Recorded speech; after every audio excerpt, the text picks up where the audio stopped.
നമസ്കാരം. ഇറാന്റെ പിന്തുണയുള്ള ചെറു ഗ്രൂപ്പുകളുടെ അതിശക്തമായിട്ടുള്ള ആക്രമണങ്ങളാണ് ഇപ്പോൾ അമേരിക്കൻ സൈനിക കേന്ദ്രങ്ങൾക്ക് നേരെ നടന്നിരിക്കുന്നത്. ഒരു വശത്തെ ഇസ്രായേലിനെതിരെ ഹിസ്ബുള്ള വലിയ രീതിയിലുള്ള ആക്രമണം ഇപ്പോൾ അടിച്ചുവിടുന്നുണ്ട്. ഇസ്രായേലിനുള്ളിലേക്ക് വലിയ രീതിയിലുള്ള ആക്രമണങ്ങളാണ് ഇപ്പോൾ അടിച്ചുവിടുന്നത്. ഇസ്രായേലിലെ ചില കൃഷിസ്ഥലങ്ങളും അതുപോലെ തന്നെ ചില വീടുകളും കെട്ടിടങ്ങളും ഒക്കെ തന്നെ തകർന്നതായിട്ട് വടക്കൻ ഇസ്രായേലിൽ നിന്നും ചില പ്രധാനപ്പെട്ട റിപ്പോർട്ടുകൾ, വാർത്തകൾ എല്ലാം തന്നെ പുറത്തു വരുന്നുണ്ട്. ഈ വാർത്തകളൊന്നും തന്നെ പുറത്തു വരാതിരിക്കാൻ മാധ്യമങ്ങൾക്ക് പ്രത്യേക രീതിയിലുള്ള ഒരു വിലക്ക് അല്ലെങ്കിൽ ഒരു സെൻസറിംഗ് പോലെയുള്ള നടപടി ഏർപ്പെടുത്തുവാൻ വേണ്ടി ബെഞ്ചമിൻ നെതന്യാഹുവും അതുപോലെ തന്നെ ഇസ്രായേൽ ഭരണകൂടവും ഇപ്പോൾ ശ്രമിക്കുന്നതായിട്ടുള്ള ചില റിപ്പോർട്ടുകളും പുറത്തു വരുന്നുണ്ട്. എന്നാൽ അതിനിടയിലാണ് ഇസ്രായേലിന് ഗാസയിലേക്കുള്ള യുദ്ധത്തിന് വേണ്ട എല്ലാ തരത്തിലുള്ള പിന്തുണയും നൽകിയിരുന്ന അമേരിക്കയ്ക്ക് നേരെ ഇപ്പോൾ പശ്ചിമേഷ്യയിൽ ശക്തമായിട്ടുള്ള രീതിയിലുള്ള വലിയൊരു ആക്രമണം ഉണ്ടായിരിക്കുന്നത്. അമേരിക്കയുടെ സൈനിക ബേസ് ഇപ്പോൾ തകർത്തിരിക്കുകയാണ്. ആ സൈനിക ബേസ് തകർക്കുന്ന സമയത്ത് വല്ലാത്ത രീതിയിലുള്ള ഭയാനകമായിട്ടുള്ള ഭീതികരമായിട്ടുള്ള ഒരു വലിയ ശബ്ദവും വലിയ സ്ഫോടനവും ഉണ്ടായി എന്നാണ് ഇപ്പോൾ അന്താരാഷ്ട്ര മാധ്യമങ്ങളെല്ലാം തന്നെ റിപ്പോർട്ട് ചെയ്തിരിക്കുന്നത്. അതായത് അമേരിക്കയുടെ ബേസുകൾക്ക് നേരെ ഇറാന്റെ പിന്തുണയുള്ള ഈ ചെറിയ ഗ്രൂപ്പുകൾ, ഈ പ്രോക്സി ഗ്രൂപ്പുകൾ അതിശക്തമായിട്ടുള്ള രീതിയിലുള്ള വലിയ ആക്രമണങ്ങൾ ആരംഭിച്ചിരിക്കുന്നു എന്നുള്ള വാർത്തയാണ് ഇന്ന് ഇപ്പോൾ ലോകം ചർച്ച ചെയ്യുന്നത്. പശ്ചിമേഷ്യയിലെ തന്നെ യുദ്ധം വ്യാപിക്കുന്നതിൻ്റെ എല്ലാ അടയാളങ്ങളും, അത് കൂടുതൽ രൂക്ഷമാകുന്നതിൻ്റെ എല്ലാ തെളിവുകളും ഇപ്പോൾ പുറത്തു വന്നുകൊണ്ടിരിക്കുകയാണ്. അതായത് ഒരു ഭാഗത്ത് ഇസ്രയേലിനെ 4 വശത്തു നിന്നും വളഞ്ഞിട്ട് ആക്രമിക്കുകയാണ് ഈ പറയുന്ന ഹൂതികളും അതുപോലെ തന്നെ ഹമാസും ഹിസ്ബുള്ളയും ഒക്കെ തന്നെ. ഹിസ്ബുള്ള വടക്കൻ ഇസ്രായേലിലേക്കാണ് ഇപ്പോൾ ആക്രമണം നടത്തുന്നതെങ്കിൽ ഹൂതികളാകട്ടെ അവർ ചെങ്കടലിൽ നിന്നും അഴിഞ്ഞാടുകയാണ്. വീണ്ടും വീണ്ടും വലിയ രീതിയിലുള്ള ആക്രമണങ്ങൾ അവിടെ അഴിച്ചുവിടുകയാണ്. നമുക്കറിയാം, കഴിഞ്ഞ 23-ാം തീയതി അഗ്നിക്കിരയാക്കിയ ഒരു ഗ്രീക്ക് കപ്പലുണ്ടായിരുന്നു. ആ കപ്പൽ ഇപ്പോഴും മോചിപ്പിക്കാൻ അമേരിക്കയ്ക്ക് ഇതുവരെ സാധിച്ചിട്ടില്ല. ഹൂതികളുടെ വെല്ലുവിളിക്ക് മുന്നിൽ ഇപ്പോൾ അമേരിക്ക തന്നെ പരാജയപ്പെട്ടിരിക്കുന്ന ഒരു സാഹചര്യമാണ്. അമേരിക്കയുടെ യുദ്ധക്കപ്പലുകളൊക്കെ തന്നെ ചെങ്കടലിൽ നിന്ന് ഇപ്പോൾ അവർ പിൻവലിച്ചുവെന്നാണ് കഴിഞ്ഞ ദിവസം ടൈംസ് ഓഫ് ഇന്ത്യ അടക്കമുള്ള മാധ്യമങ്ങൾ പറയുന്നത്. ഹൂതികളെ ഞങ്ങളിപ്പോൾ തകർക്കുമെന്നൊക്കെ പറഞ്ഞ അമേരിക്കയാകട്ടെ ഇപ്പോൾ ആ ചെങ്കടൽ ഭാഗത്തേക്ക് എത്തിയിട്ടില്ല. അങ്ങനെ ഹൂതികൾ എന്ന ഈ ചെറു ഗ്രൂപ്പിനോട് അമേരിക്ക തോൽവി ഏറ്റുവാങ്ങിയ ഒരു സാഹചര്യമാണ് ഈ റിപ്പോർട്ടുകളിൽ പറയുന്നത്. അതുപോലെ തന്നെ ഹിസ്ബുള്ളയാകട്ടെ വടക്കൻ ഇസ്രായേലിലേക്ക് തുടർച്ചയായിട്ടുള്ള രീതിയിലുള്ള ആക്രമണങ്ങൾ ഇപ്പോൾ നടത്തിക്കൊണ്ടിരിക്കുകയുമാണ്. അവരും തോറ്റിട്ടില്ല.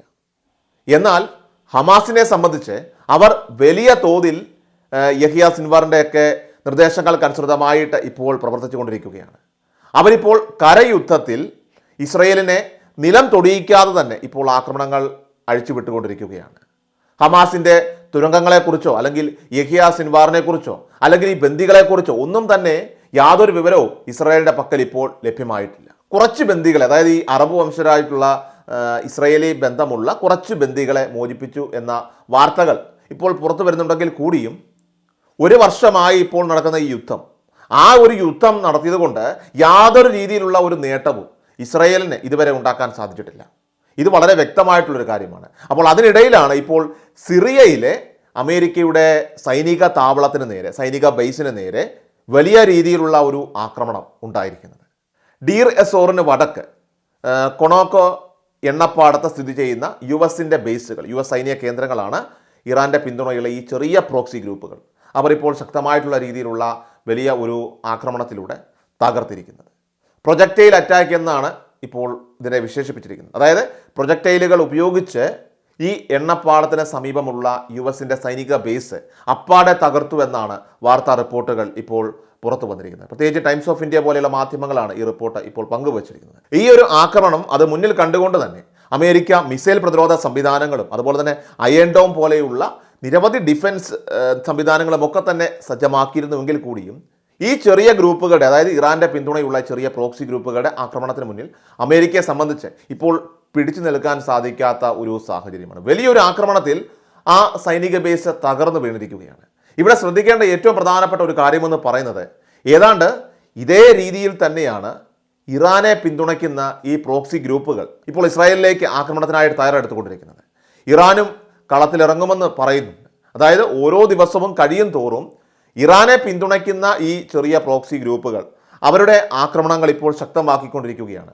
പ്രധാനമായിട്ടും ഹൂതികളും അതുപോലെ തന്നെ ഹിസ്ബുള്ളയും അതുപോലെ ഹമാസും ഇറാഖിൽ നിന്നുള്ള ചില പ്രോക്സി ഗ്രൂപ്പുകളും ഒക്കെ തന്നെ ഇസ്രായേലിന് നേരെ ഇപ്പോൾ ആക്രമണം നടത്തിക്കഴിഞ്ഞു. ഇറാൻ ആകട്ടെ കൂടുതൽ ആയുധങ്ങൾ റഷ്യയിൽ നിന്ന് ഇപ്പോൾ എത്തിച്ചുവെന്നുള്ള വാർത്താ റിപ്പോർട്ടുകളും കഴിഞ്ഞ ദിവസം പുറത്തു വന്നിരുന്നു. അപ്പോൾ ഇസ്രായേലിനു നേരെ അതിശക്തമായിട്ടുള്ള ഒരു ആക്രമണം വരുന്നുണ്ടെന്നും അതിൻ്റെ മുന്നോടിയായിട്ട് ഇസ്രായേലിന് എല്ലാ രീതിയിലുള്ള പിന്തുണയും നൽകുന്ന അമേരിക്കയാകട്ടെ അവരുടെ സൈനിക ബേസുകൾ ഇപ്പോൾ പശ്ചിമേഷ്യയിൽ തകർന്നു വീഴുന്ന കാഴ്ച കണ്ടുകൊണ്ടിരിക്കുകയാണ്. ഇതിപ്പോൾ അമേരിക്കയ്ക്ക് തന്നെ വലിയൊരു മുന്നറിയിപ്പ് കൊടുക്കുകയാണ് ഇറാൻ. അതായത് ഇതിൽ ഇടപെട്ടാൽ, ഈ വിഷയത്തിൽ നിങ്ങൾ ഇടപെട്ടാൽ നിങ്ങൾക്കിനിയും കിട്ടും, നിങ്ങൾക്കിനിയും ഉറപ്പായിട്ടും കിട്ടുമെന്ന തരത്തിലുള്ള ഒരു മുന്നറിയിപ്പ് കൊടുക്കുകയാണ് എന്ന രീതിയിലുള്ള വിലയിരുത്തലുകളാണ് ഈ ഒരു സംഭവത്തിലൂടെ വരുന്നത്.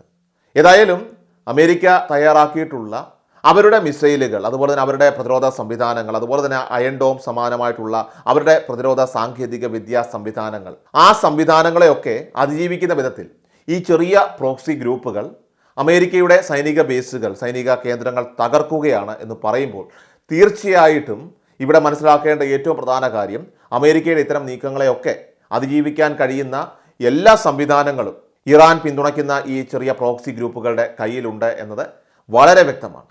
ഇതേ അമേരിക്കയാണ് ഇസ്രായേലിന് നേരെ ഇറാൻ ആക്രമിച്ചാൽ ഇസ്രായേലിനെ വലിയ രീതിയിൽ സംരക്ഷിക്കുമെന്ന വീമ്പ് പറയുന്നത്. എങ്ങനെ സംരക്ഷിക്കാൻ കഴിയും എന്നുള്ള ഒരു ചോദ്യം ഈ ഒരു ആക്രമണങ്ങളിലൂടെ തന്നെ നമുക്ക് വ്യക്തമാണ്.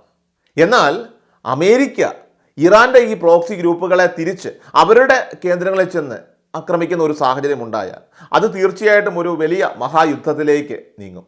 അങ്ങനെ ഒരു മഹായുദ്ധത്തിലേക്ക് പോകാൻ എന്തായാലും ഈ നിമിഷം അമേരിക്ക ആഗ്രഹിക്കുന്നില്ല. ഇത് വളരെ വ്യക്തമായതുകൊണ്ടാണ് അമേരിക്ക ഇപ്പോൾ മറ്റു വഴികളിലൂടെയുള്ള ഒരു മധ്യസ്ഥൻ്റെ റോളൊക്കെ സ്വീകരിച്ച് സമാധാന ചർച്ചകൾക്ക് ഇപ്പോൾ നേതൃത്വം കൊടുക്കുന്നത്. അതിനാണ് ഖത്തറിനെയും അതുപോലെ തന്നെ ഈജിപ്തിനെയും ഒക്കെ തന്നെ ഉൾപ്പെടുത്തിക്കൊണ്ട് ഇസ്രായേലിൻ്റെ പ്രതിനിധികളെ വിളിച്ച് മധ്യസ്ഥ ചർച്ചകളിലൂടെ ഇപ്പോൾ കാര്യങ്ങൾ സംസാരിച്ച് എങ്ങനെയെങ്കിലും ഒരു വലിയ യുദ്ധം ഒഴിവാക്കണം എന്ന് ഇപ്പോൾ അമേരിക്ക ആഗ്രഹിക്കുന്നത് തന്നെ. ഇങ്ങനെ പറയുന്നതിലെ ഒരു പ്രധാന കാരണങ്ങളിൽ ഒന്നെന്ന് പറയുന്നത് തോൽവി ഏതാണ്ട് ഉറപ്പായി തോറ്റുകൊണ്ടിരിക്കുകയാണ് എന്ന് മനസ്സിലായതുകൊണ്ട് തന്നെയാണ് എന്നാണ് നമുക്ക് വിലയിരുത്താൻ സാധിക്കുന്നത്. ഇനി മറ്റൊരു പ്രധാനപ്പെട്ട കാര്യമെന്ന് പറയുന്നത്, അല്ലെങ്കിൽ ഒരു കാരണമെന്ന് പറയുന്നത്, അമേരിക്കയ്ക്ക് നേരെ US-ൻ്റെ സൈനിക ബേസുകൾക്ക് നേരെയൊക്കെ ഇത്തരത്തിൽ ആക്രമണങ്ങൾ ഉണ്ടാകുന്ന സാഹചര്യവും അതോടൊപ്പം തന്നെ അമേരിക്കയിലെ ഈ തെരഞ്ഞെടുപ്പ് സാഹചര്യങ്ങളെല്ലാം തന്നെ ഇതിൻ്റെ ഒരു ഭാഗമാണ്. എന്നാൽ ഈ ഇറാഖിലെയും അതുപോലെ തന്നെ സിറിയയിലെയും ഒക്കെ തന്നെ ഇറാൻ്റെ പിന്തുണയുള്ള ഈ ചെറിയ പ്രോക്സി ഗ്രൂപ്പുകൾ അവരിപ്പോൾ പറയുന്നത് അമേരിക്ക പശ്ചിമേഷ്യയിൽ നിന്ന് പോകണമെന്നാണ്. അത്തരത്തിലുള്ള വലിയ രീതിയിലുള്ള സമ്മർദ്ദമാണ് ഇപ്പോൾ അമേരിക്കയ്ക്ക് മുന്നിലുള്ളത്. മിഡിൽ ഈസ്റ്റിലടക്കം തന്നെ അമേരിക്കയ്ക്ക് ഒരുപാട് സൈനിക ക്യാമ്പുകളുണ്ട്, സൈനിക കേന്ദ്രങ്ങളുണ്ട്. അതുപോലെ തന്നെ കാലങ്ങളായിട്ടുള്ള അവരുടെ അധിനിവേശം അതിൻ്റെ ഭാഗമായി അതോടൊപ്പം തന്നെ അമേരിക്ക മിഡിൽ ഈസ്റ്റിലടക്കം തന്നെ നടത്തുന്ന വലിയ രീതിയിലുള്ള ഇടപെടലുകളൊക്കെ അതിൻ്റെയൊക്കെ ഭാഗമായിട്ടാണ് അവിടെ അവർക്ക് സൈനിക കേന്ദ്രങ്ങൾ സ്ഥാപിക്കാൻ സാധിച്ചത്. പ്രത്യേകിച്ചും അറബ് രാജ്യങ്ങളുടെ വിഷയങ്ങളിലൊക്കെ തന്നെ അമേരിക്ക നിരവധിയായിട്ട് ഇടപെടുന്നുണ്ട്, യുദ്ധങ്ങൾ നടത്തിയിട്ടുണ്ട്. നമുക്കറിയാം അഫ്ഗാനിസ്ഥാനിലടക്കം തന്നെ താലിബാൻ അവിടെ ഭരണം കീഴടക്കിയപ്പോൾ ഒക്കെ തന്നെ വലിയ രീതിയിൽ അമേരിക്ക അവിടെ യുദ്ധം നടത്തിയിട്ടുള്ളതാണ്. അപ്പോൾ ഇത്തരത്തിൽ ഇവിടെ ഈ പ്രദേശങ്ങളിലൊക്കെ അധിനിവേശം നടത്തുമ്പോൾ അല്ലെങ്കിൽ യുദ്ധം നടത്തുമ്പോൾ അമേരിക്ക ഞങ്ങൾക്ക് അവിടെ സൈനിക ഇടപെടൽ നടത്തണമെന്ന് പറഞ്ഞുകൊണ്ടാണ് ഇതുപോലെയുള്ള രീതിയിലുള്ള സൈനിക കേന്ദ്രങ്ങളൊക്കെ തന്നെ അവിടെ സ്ഥാപിക്കുന്നത്. അതായത് ഇതൊരു തരം കീഴ്പ്പെടുത്തലാണ് അമേരിക്ക ചെയ്യുന്നത്. കാരണം അമേരിക്ക ലോകശക്തിയാണ്, ഞങ്ങൾക്ക് എല്ലായിടത്തും വലിയ പിടിപാടുണ്ട്, ഞങ്ങളാണ് ലോക പോലീസ്, ഞങ്ങളെ എല്ലാവരും ഭയക്കണം, ഞങ്ങൾക്ക് എല്ലായിടത്തും എല്ലാ കാര്യങ്ങളും നിയന്ത്രിക്കാനായിട്ട് സാധിക്കും എന്നതിൻ്റെ ഒരു അടയാളമായിട്ടാണ് ഈ പറയുന്ന സൈനിക താവളങ്ങൾ അമേരിക്ക സ്ഥാപിച്ചിരിക്കുന്നത്. ഈ ഒരു സാഹചര്യത്തിൽ ഇസ്രായേൽ ഹമാസ് യുദ്ധത്തിൽ ഗാസയെ തകർക്കാനും അതുപോലെ തന്നെ ഫലസ്തീനിലെ 40,000-ത്തിലധികം വരുന്ന മനുഷ്യരെ കൊലയ്ക്ക് കൊടുക്കാനും ഇസ്രായേലിൽ എല്ലാവിധ സംവിധാനവും എല്ലാവിധ സഹായവും നൽകിയ അമേരിക്കയ്ക്ക് നേരെ ഇപ്പോൾ ആക്രമണം നടത്തുമെന്നാണ് ഇറാഖിലെയും അതുപോലെ തന്നെ സിറിയയിലെയും ഒക്കെ തന്നെ ഈ ചെറിയ പ്രോക്സി റെസിസ്റ്റൻസ് ഗ്രൂപ്പുകളൊക്കെ തന്നെ പറയുന്നത്. ഓർക്കുക, അവിടുത്തെ ചില സായുധ ഗ്രൂപ്പുകളാണ് ഇവർ. അതായത് ഹിസ്ബുള്ള ലെബനിൽ ഉള്ളതുപോലെ തന്നെ അതുപോലെ ഹമാസ് ഗാസയിൽ ഉള്ളതുപോലെയും യമനിലെ ഹൂതികളെയൊക്കെ പോലെയുള്ള ഇറാൻ്റെ പിന്തുണയുള്ളതും അതുപോലെ തന്നെ ഇറാനെ ശക്തമായിട്ട് തിരിച്ച് പിന്തുണയ്ക്കുന്ന, അവരുടെ പിന്തുണയോടുകൂടി പ്രവർത്തിക്കുന്ന, അവരുടെ ആജ്ഞകൾക്കനുസരിച്ച് കാര്യങ്ങൾ മുന്നോട്ട് കൊണ്ടുപോകുന്ന ചെറിയ ഗ്രൂപ്പുകളാണിവർ. അങ്ങനെ വരുമ്പോൾ സ്വാഭാവികമായിട്ടും ഇപ്പോഴത്തെ ഈ ഒരു സാഹചര്യത്തിൽ ഇറാനെ സംബന്ധിച്ച് ഇസ്രായേലിന് നേർക്ക് വലിയ രീതിയിലുള്ള ഒരു പകയുണ്ട് ഇവർക്ക്. ഇസ്രായേൽ ആണെങ്കിൽ ആ പക കണക്കാക്കാതെ ഇപ്പോൾ ഗാസയിലേക്ക് വലിയ രീതിയിൽ ആക്രമണം ശക്തമാക്കിക്കൊണ്ടിരിക്കുന്ന ഒരു സാഹചര്യവുമാണ്. രണ്ട് സൈഡിൽ നിന്നും ആക്രമണമാണ്. അങ്ങനെ സമാധാന ചർച്ചകളിൽ ഇസ്രായേൽ കടുംപിടുത്തം പിടിക്കുന്ന ഒരു സാഹചര്യം കൂടിയുണ്ട്. മാത്രമല്ല ഹമാസ് ആകട്ടെ ചർച്ചകളിൽ നിന്ന് വിട്ടുനിൽക്കുകയുമാണ്. ഇസ്രായേൽ ഏതായാലും സ്വന്തം നിലയ്ക്ക് പിന്മാറാതെ ഇനി ഒരു ചർച്ചയ്ക്ക് തയ്യാറല്ല എന്നാണ് ഹമാസ് പറയുന്നത്.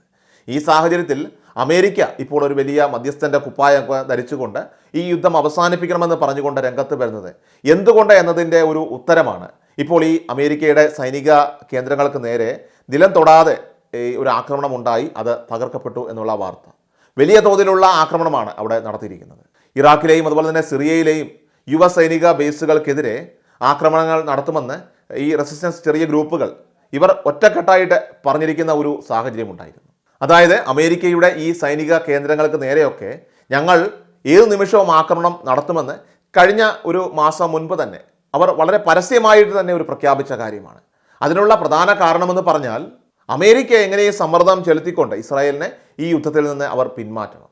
അതല്ലാതെ ഇസ്രായേലിന് ഇനി പിന്തുണ നൽകിക്കൊണ്ട് ഈ യുദ്ധം അത് വഷളാക്കാൻ അമേരിക്ക കൂട്ടുനിൽക്കാൻ പാടില്ല. ഇതാണ് അവരുടെ ഒരു നിലപാട്. ഏതായാലും അമേരിക്കയുടെ മേൽ ഇവർ നടത്തുന്ന ഈ ഒരു സമ്മർദ്ദം അത് ഇപ്പോൾ വിജയം കാണുകയാണ്. ഇറാഖിലെയും അതുപോലെ തന്നെ സിറിയയിലെയും ഒക്കെ തന്നെ അമേരിക്കയുടെ സൈനിക കേന്ദ്രങ്ങൾ ഇപ്പോൾ തുടർച്ചയായിട്ട് തകർക്കുന്നതിലൂടെ തീർച്ചയായിട്ടും അമേരിക്കയ്ക്ക് മുന്നിൽ ഇപ്പോൾ വലിയ സമ്മർദ്ദം ഉണ്ടായിട്ടുണ്ട്. അതുകൊണ്ട് തന്നെയാണ് ഇപ്പോൾ എങ്ങനെയെങ്കിലും ഈ യുദ്ധം അവസാനിപ്പിക്കാൻ വേണ്ടിയുള്ള ഒരു നെട്ടോട്ടത്തിൽ അമേരിക്ക മുന്നോട്ട് പോകുന്നത്. പക്ഷേ അതിലും അമേരിക്കയ്ക്ക് വിജയിക്കാനായിട്ട് ഇപ്പോൾ സാധിക്കുന്നില്ല. എന്തായാലും അമേരിക്കയെ സംബന്ധിച്ച് ഭയപ്പെടുത്തുന്ന വിധത്തിലുള്ള ഞെട്ടിക്കുന്ന വിധത്തിലുള്ള ചില നീക്കങ്ങൾ ഈ ചെറിയ പ്രോക്സി ഗ്രൂപ്പുകളുടെ ഭാഗത്ത് നിന്ന് ഇപ്പോൾ തുടർന്നുകൊണ്ടിരിക്കുകയാണ്. അമേരിക്കൻ സൈനിക കേന്ദ്രം തന്നെ ആക്രമിച്ചു തകർക്കുന്ന വിധത്തിലേക്ക് ഇപ്പോൾ ഈ ഇറാൻ്റെ പിന്തുണയുള്ള ഈ ചെറു ഗ്രൂപ്പുകൾ, ഈ റെസിസ്റ്റൻസ് ഗ്രൂപ്പുകൾ ഇറാൻ തന്നെ അത് ചെയ്യുന്നു എന്ന് പറയുന്ന രീതിയിൽ ആക്രമിക്കുകയാണ്. ഇത് ഇറാൻ്റെ കരുത്ത് ഇപ്പോൾ കൂടുതലാണെന്നും ഇറാൻ വിചാരിച്ചാൽ എന്തും നടക്കുമെന്നതിൻ്റെ ഒരു തെളിവായിട്ടാണ് ഇപ്പോഴത്തെ ഈ അന്താരാഷ്ട്ര സാഹചര്യങ്ങൾ പ്രകാരം വിലയിരുത്തപ്പെടുന്നത്.